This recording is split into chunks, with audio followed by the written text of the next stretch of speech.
Hello friends, welcome to MPSC trick channel. मी अजय कुमार गोसावी. आज आपण पुढचा जो कंबाईन पूर्वसाठी उपयुक्त असणारे प्रश्नोत्तरे त्यामध्ये पुढचा भाग पाहणार आहोत. ठीक आहे, तर वेळ न दौडता आपण आपल्या लेक्चरला सुरुवात करूया. आणि दुसरी महत्त्वाची एक अपडेट आहे ती म्हणजे तुम्ही जर माझ्या चॅनलला सबस्क्राईब केलं नसेल तर नक्की सबस्क्राईब करा. ठीक आहे, तर आज आपण वेळ न दौडता लेक्चरला सुरुवात करूया. पहिला प्रश्न आहे आपला, खाली दिलेल्या मूलभूत हक्कापैकी म्हणजे जे फंडामेंटल राईट्स दिलेत याच्यापैकी कोणते हक्क केवळ भारतीय नागरिकांना उपलब्ध आहे? भारतीय नागरिकांना उपलब्ध असणारे हक्क कोणते? मग आपल्याला एवढी गोष्ट माहीत असते, भारतीय नागरिकांना उपलब्ध असलेले हक्क जर म्हटलं तर आर्टिकल 15, आर्टिकल 16, आर्टिकल 19, आर्टिकल 29 आणि आर्टिकल 30 एवढे 5 हक्क. 15, 16, 19, 29 आणि 30. आता जर तुम्ही कायद्यापुढे समानता बघितलं, हे आर्टिकल 14 येते म्हणजे भारतीय नागरिकांना असणार आहे का? डेफिनेटली नाही आहे. किंवा भेदभावास प्रतिबंध म्हटलं, भेदभावास प्रतिबंध म्हटल्यानंतर हे कोणत्या आर्टिकलमध्ये येतं? किंवा अस्पृश्यता निवारण बघा, हे 17मध्ये येतं. म्हणजे हे दोन तर ऑप्शन तुमचे इलिमिनेट झाले. म्हणजे 15, 16, 19, 29, 30 पैकी जर बघितलं तर सार्वजनिक नोकऱ्यामध्ये समान संधी येणार आहे तुमचा, आणि भेदभावास प्रतिबंध हा पण येणार आहे. याचा अर्थ ब आणि ड हे तुमचं काय असणार आहे? करेक्ट आन्सर असणार आहे. आलं लक्षात? मग तुम्हाला एकच लक्षात ठेवायचं आहे, जे फक्त भारतीय नागरिकांना उपलब्ध असणारे हक्क म्हटलं आर्टिकल 15, आर्टिकल 16, आर्टिकल 19, आर्टिकल 29 आणि सगळ्यात शेवटी येतं ते म्हणजे आर्टिकल 30. एवढे आर्टिकल फक्त लक्षात ठेवा की ज्या आर्टिकलमध्ये तुम्हाला भारतीय नागरिकांना अधिकार आहे, परदेशी नागरिकांना अधिकार नाही. त्याच्यामुळे 14 इक्वॅलिटी बिफोरला 14 आहे, अस्पृश्य निवारण 17 आहे, भेदभावास प्रतिबंध आणि सार्वजनिक नोकऱ्या समान संधी हे तुम्हाला यामध्ये पाहायला मिळतं. 15 आणि 16 क्रमांकावर असणारे ते आर्टिकल आहेत. ओके, त्याच्यामुळे हे तुमचं ब आणि ड हे करेक्ट आन्सर असणार आहे. त्याच्यानंतर पुढचा प्रश्न आहे तो म्हणजे खालीलपैकी कोणती मार्गदर्शक तत्वे घटना दुरुस्तीद्वारे नंतर भारतीय राज्यघटनेत नंतर समाविष्ट करण्यात आली? यामध्ये तुम्ही जर बघितलं, समान न्यायाची शाश्वती आणि गरिबांना मोफत कायदेविषयक 6 म्हणजे 39A जे आर्टिकल आहे त्याच्यामध्ये ॲड करण्यात आलं होतं. ते महत्त्वाचं आर्टिकल आहे किंवा महत्त्वाचं मार्गदर्शक तत्व आहे, ते नंतर ॲड केलेलं. पर्यावरणाचं संरक्षण, वने व वन्यजीव सृष्टीचं संरक्षण हे सुद्धा 48A मध्ये ॲड करण्यात आलं होतं. त्याच्यामुळे हे दोन तर आहेत. याचा अर्थ ड आणि ई डेफिनेटली असणार आहे, म्हणजे हे दोन ऑप्शन इलिमिनेट झाले. समान कामाबद्दल स्त्री पुरुषांना समान वेतन हे ऑलरेडी होतं, त्याच्यामुळे हे नसणार आहे. म्हणजे ऑप्शन जर बघितला ए पण नसणार आहे. म्हणजे पर्याय क्रमांक दुसरा क ड ई म्हणजे उत्पन्नातली विषमता कमी करणं, समान न्यायाची शाश्वती, गरिबांना मोफत कायदेविषयक सहाय्य, पर्यावरणाचं संरक्षण व संवर्धन, वने व वन्यजीवसृष्टीचं संरक्षण हे काय केले? घटना दुरुस्तीद्वारे नंतर ॲड करण्यात आलेलं होतं. म्हणजे हे 39A 48A दोन महत्त्वाची, याच्यावर परीक्षेला खूप वेळा विचारलं जातं. ठीक आहे, पुढचा प्रश्न आहे तो म्हणजे तुम्हाला बिनचूक विधानं ओळखा असं म्हटले. 4 विधानं दिलेली आहेत. 43व्या घटना दुरुस्तीनं मंत्रिमंडळाचा सल्ला राष्ट्रपतीवर बंधनकारक करण्यात आला.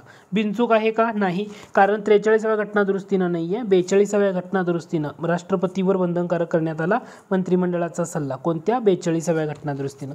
आणि दुसरी एक घटना दुरुस्ती ती म्हणजे 24वी, कारण 24व्या घटना दुरुस्तीनं काय करण्यात आलं तर काय बंधनकारक करण्यात आलं तर जो घटना दुरुस्ती विधेयक आहे या घटना दुरुस्ती विधेयकाला मंजुरी देणं राष्ट्रपतीवर बंधनकारक करण्यात आलं. इथं 43 दिल्यामुळे पहिलं विधान चुकीचं आहे. दुसरं विधान बघा, राज्यपाल राष्ट्रपतींची मर्जी असेपर्यंत पद धारण करतात, हे बरोबर आहे. ओके, बिनचूक. मग उत्तर पर्याय क्रमांक 2 झालं. पण तिसरं का चुकीचं आहे ते आपण पाहूया. तिसऱ्या विधानामध्ये जर तुम्ही बघितलं तर तिसऱ्या विधानामध्ये असं म्हटलंय, तिसऱ्या विधानामध्ये, ठीक आहे, तिसऱ्या विधानामध्ये तर त्यामध्ये तुम्हाला म्हटले राज्यपालांच्या नियुक्तीबाबत भारतानं अमेरिकन पद्धती स्वीकारली. अमेरिकन स्वीकारले का?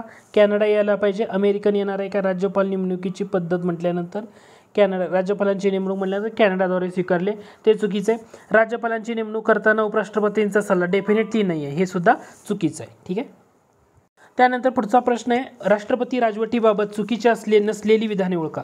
चुकीचं नसलेलं म्हणजे बरोबर, चुकीचं नसलेलं म्हणजे बरोबर असलेलं विधान कोणतं? महाराष्ट्रात आतापर्यंत 3 वेळा राष्ट्रपती राजवट लावण्यात आली. 2019 म्हटले, बरोबर आहे, कारण 1980, 2014 आणि 2019 असं 3 वेळा महाराष्ट्रात राष्ट्रपती राजवट लावण्यात आले. डॉक्टर बाबासाहेब आंबेडकरांनी कलम 356ला डेड लेटर असं म्हटलंय, हे सुद्धा विधान बरोबर आहे. म्हणजे तुमचं करेक्ट आन्सर येणार आहे. दोन्ही विधानं बरोबर आहेत. ओके, राष्ट्रपती राजवट म्हणजे 356 आणि 365 अशी 2 कलमं येतात. म्हणजे जर घटनात्मक यंत्रणा कोलमडली किंवा ते असेल तर 356 केलं जातं त्या कलमानुसार, किंवा केंद्र सरकारने एखादा निर्देश दिला आणि त्याचं पालन करण्यामध्ये राज्य सरकार अपयशी ठरत असेल तर 365व्या कलमानुसार राष्ट्रपती राजवट लावली जाते. मग माझा प्रश्न असा आहे, राष्ट्रपती राजवट जर लावली, समजा एखाद्या एखाद्या राज्यामध्ये, महाराष्ट्रामध्ये राष्ट्रपती राजवट लावली तर किती कालावधीच्या आत संसदेची मान्यता घेणं गरजेचं असतं? प्रश्न काय? राष्ट्रपती राजवट लावल्यानंतर किती कालावधीच्या आत संसदेची मान्यता घेणं गरजेचं असतं? ओके, 2 महिने, बरोबर, 2 महिने. आणि राष्ट्रपती राजवट ही मॅक्झिमम किती वर्ष राहू शकते? समजा महाराष्ट्रात राष्ट्रपती राजवट लावली आणि ही मॅक्झिमम किती वर्षापर्यंत जाऊ शकते? पुढं कंटिन्यू होऊ शकते. मॅक्झिमम किती वर्षापर्यंत? तर ते कमेंट बॉक्समध्ये मेन्शन करा. त्यानंतर जो पुढचा प्रश्न आहे तो म्हणजे कितव्या घटना दुरुस्तीनुसार दिल्ली केंद्रशासित प्रदेशाला स्वतंत्र राज्याचा दर्जा न देता त्याचं रूपांतर नॅशनल टेरिटरी ऑफ दिल्ली असं करण्यात आलं? कोणती घटना दुरुस्ती येते? तर ती 69वी घटना दुरुस्ती येते. 69व्या घटना दुरुस्तीनं काय केले? दिल्लीला जो युनियन टेरिटरीचा दर्जा न देता नॅशनल टेरिटरी ऑफ दिल्ली असं त्याचं नामकरण केलं. तो घटक चर्चेत होता. इथं 36वी घटना दुरुस्ती म्हणते म्हणजे सिक्कीमबाबत येतं. सिक्कीमबाबत 2 घटना दुरुस्ती येतात, एक 35वी आणि 36वी.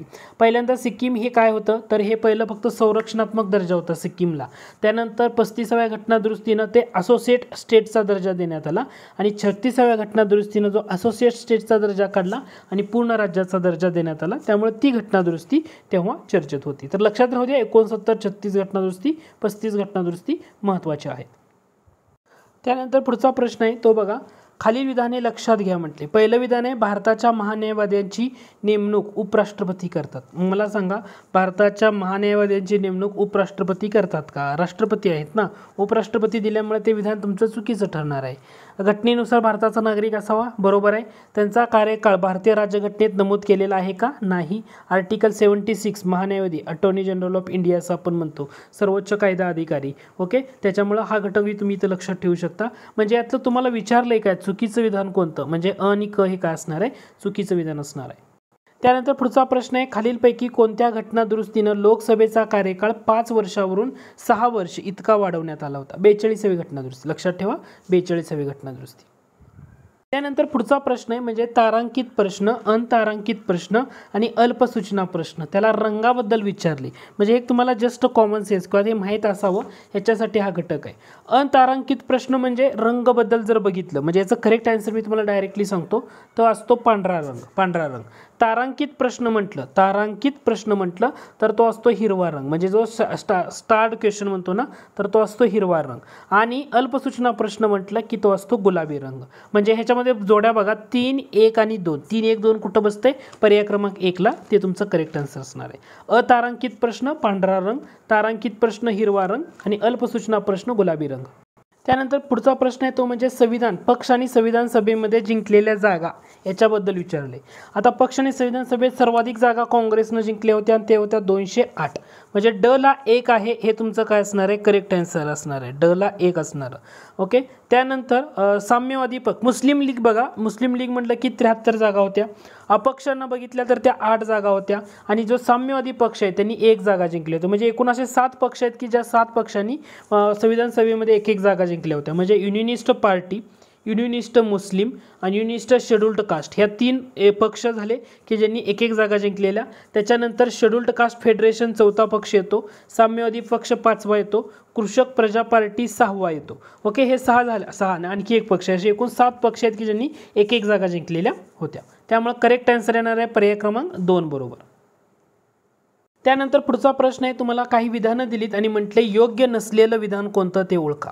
आता पहिलं विधान बघा, भारतीय राज्यघटनेमध्ये एकेरी नागरिकत्व किंवा सिंगल सिटिझनशिप म्हणतो हे इंग्लंडकडून स्वीकारण्यात आले. डेफिनेटली बरोबर आहे. सिंगल सिटिझनशिप किंवा संसदेचे विशेष अधिकार असू द्या, संसदेच्या रिलेटेड बरेचसे मुद्दे आहेत ना ते आपण इंग्लंडकडून घेतले. याचा अर्थ ते पहिलं विधान काय आहे? बरोबर आहे. बरोबर. दुसरं बघा, बलशाली केंद्र ही तरतूद कॅनडाकडून घेण्यात आली. बरोबर का? डेफिनेटली बरोबर. बलशाली केंद्र किंवा विशेषाधिकार कॅनडाकडे केंद्राकडे असतील तो घटक असेल किंवा केंद्रात तर्फे राज्यपालांची जी नेमणूक केली जाते म्हणजे राष्ट्रपतीतर्फे राज्यपालांची नेमणूक असेल तो घटक असेल तो सुद्धा कॅनडाखंड घेतला. किंवा सुप्रीम कोर्टाचा सल्लागार अधिकार क्षेत्र असेल तो सुद्धा घटक आपण कॅनडाखंडच घेतलेला आहे. म्हणजे हे सर्व बरोबर आहे. लोकसेवा आयोग ही तरतूद अमेरिका या देशाखंड घेतली. हे विधान बरोबर येतं का? नाही. कारण लोकसेवा आयोग ही तरतूद आपण 1935चा जो कायदा आहे ना, 1935च्या कायद्यामधून घेण्यात आली. 1935. ओके. संघराज्य क्षेत्र असेल, ओके, न्यायव्यवस्था असेल. न्यायव्यवस्था हे 1935 मधून घेतलं. न्यायव्यवस्थेचे स्वातंत्र्य किंवा न्यायपालिका, न्यायिक पुनर्विलोकन म्हटलं तर हे आपण कोणाकडे घेतलं? न्यायिक पुनर्विलोकन अमेरिकेकडे घेतले. लोकसेवा आयोग 1935चा कायदा. त्याच्यामुळे क चुकीचा आहे, हे डेफिनेटली उत्तर झालं. आता ऑस्ट्रेलियाखंड काय म्हटले? व्यापार, वाणिज्य व परस्पर दळणवळण यांचे स्वातंत्र्य हे ऑस्ट्रेलियाखंड स्वीकारले. हे बरोबर आहे. कारण संयुक्त बैठक असू द्या, म्हणजे संव्यास असं आपण लक्षात ठेवतो. संयुक्त बैठकीची जी तरतूद आहे संसदेमध्ये, तर ही सुद्धा आपण ऑस्ट्रेलियाखंड घेतली. किंवा समवर्ती सूची असेल, हा सुद्धा घटक आपण ऑस्ट्रेलियाखंड स्वीकारलाय. व्यापार, वाणिज्य व परस्पर दळणवळण यांचं स्वातंत्र्य सुद्धा ऑस्ट्रेलियाखंड स्वीकारले. म्हणजे याचं एक चुकीचं कोणतं आहे? फक्त क चुकीचं आहे. हे तुमचं म्हणजे पर्याय क्रमांक 3 करेक्ट आन्सर असणार आहे. त्यानंतर पुढचा प्रश्न आहे, 1955च्या कायद्याद्वारे एखाद्या व्यक्तीस खालीलपैकी कोणत्या प्रकारे नागरिकत्व प्राप्त होते? एकूण 5 प्रकारे, म्हणजे वंशतत्वानं, जन्मानं, नोंदणीद्वारे, स्वीकृतीद्वारे आणि प्रदेश सामीलीकरणाद्वारे. याचा अर्थ इथे दिलेला सर्वच्या सर्व बरोबर आहे. लक्षात ठेवा, 5 प्रकारे. हे कोणतं? वंशतत्वानं, नोंदणीद्वारे, जन्मानं, स्वीकृतीद्वारे आणि प्रदेश सामीलीकरणाद्वारे. ठीक आहे. त्यानंतर हा प्रश्न बघा, जो करंट रिलेटेडचा मुद्दा येतो ना, त्याला अनुसरून आहे. महाराष्ट्राच्या विधान परिषदेत अनुक्रमे पदवीधर मतदारसंघ आणि शिक्षक मतदारसंघातून किती सदस्य, म्हणजे एक्झॅक्टली सदस्य निवडले जातात? कारण आपल्याला स्ट्रक्चर माहीत असतं की विधानसभेखंड 1/3 सदस्य असतात विधानसभेखंड, परंतु महाराष्ट्राच्या विधानसभेखंड एकूण विधान परिषदेमध्ये जाणाऱ्या सदस्यांची संख्या किती येते? 30 येते. तसं जे स्थानिक स्वराज्य संस्था आहेत तिथून सुद्धा 1/3 असतात, बरोबर. परंतु एक्झॅक्टली आकडा किती जातो जो स्थानिक स्वराज्य संस्थेखंड महाराष्ट्राच्या विधान परिषदेमध्ये, तर ती 22 सदस्य संख्या आहे. तसं पदवीधर मतदारसंघ आणि शिक्षक मतदारसंघ म्हणजे तिथं 1/12 असणार आहे, परंतु जाणारा आकडा किती असणार आहे? 7 आणि 7. म्हणजे हे 30 जे विधानसभा सदस्याखंड गेलेले, 22 हे स्थानिक स्वराज्य संस्थेकडनं गेलेले, म्हणजे 30 आणि 22 झाले 52. हे 7 आणि 7 14 म्हणजे 66 आणि राहिलेले 12 म्हणजे राज्यपालाखंड. असं एकूण विधान परिषदेमधलं स्ट्रक्चर असतं 78. हे ठरवण्याचा अधिकार 1/3 हे बेसिक आहे, पण एक्झॅक्टली आकडा किती येतो? 30, 22, 7, 7 आणि 12. 30 सदस्य हे विधानसभा सदस्याखंड विधान परिषदेमध्ये जातात, 22 सदस्य स्थानिक स्वराज्य संस्थेमधून विधान परिषदेमध्ये जातात, 7 सदस्य पदवीधर मतदारसंघातून विधान परिषदेमध्ये जातात, 7 सदस्य शिक्षक मतदारसंघातून विधान परिषदेमध्ये जातात आणि 12 सदस्यांची नेमणूक किंवा त्यांना जे नॉमिनेट करतं तर तो राज्यपाल करतो. असे एकूण 30, 22 म्हणजे 52, 7, 7, 14 म्हणजे 52 अधिक 14 66 आणि राहिलेले 12 म्हणजे 78 जे राज्यपालांतर आहे. तर म्हणून महाराष्ट्र विधान परिषदेची सदस्य संख्या किती आहे? ते 78 आणि त्याचं हे डिस्ट्रीब्युशन आहे. परीक्षेला याच्यावर प्रश्न विचारणं अपेक्षित आहे. त्यानंतर आपला पुढचा प्रश्न आहे तो म्हणजे जोड्या लावा. म्हणजे प्रत्येक राज्याकडे स्रोत दिलेत आणि त्या स्रोतांच्या तुम्हाला जोड्या लावा. म्हणजे कोणत्या देशाकडे आपण काय काय घेतलं ते फक्त जोड्यामध्ये बघायचं आहे. समवर्ती सूची जर बघितल्यानंतर तुम्हाला लगेच कळतं ऑस्ट्रेलिया, कारण ऑस्ट्रेलियाकडे आपण समवर्ती सूची, संयुक्त बैठकीची तरतूद, व्यापार वाणिज्याचं स्वातंत्र्य हा घटक घेतला. म्हणजे पर्याय क्रमांक 4 हे तुमचं करेक्ट आन्सर असणार आहे. म्हणजे चौथा जो ऑप्शन आहे तुमचा इलिमिनेट होतो, कारण ड ला 3 ठिकाणी म्हणजे 3 ऑप्शन उत्तर असू शकतं. आता राज्यसभेच्या सदस्यांची निवडणूक म्हटलं तर ते आपण घेतले कोणाखंड? दक्षिण आफ्रिकेखंड.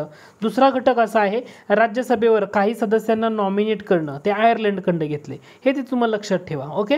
त्यामुळं अ ला 2 आहे, अ ला 3 आहे. अ ला 3 कुठं आहे? पर्याय क्रमांक 2 मध्ये. म्हणजे तुमचं करेक्ट आन्सर काय असणार आहे? पर्याय क्रमांक 2 हे करेक्ट आन्सर असणार आहे. म्हणजे कायद्यानं स्थापित पद्धत जपान आणि आणीबाणी दरम्यान काही मूलभूत हक्क स्थगित करणं हे जर्मनीकडून.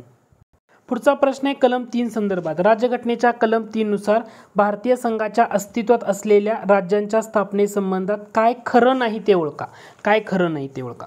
पहिलं विधान काय म्हणते? अस्तित्वात असलेल्या राज्यांच्या स्थापनेसंबंधी किंवा बदल करणाऱ्या प्रस्तावाचे विधेयक राष्ट्रपतींची पूर्वपरवानगी लागते. पहिलं विधान बरोबर आहे, कारण राष्ट्रपतीच्या पूर्वपरवानगीनेच असं बिल मांडता येतं.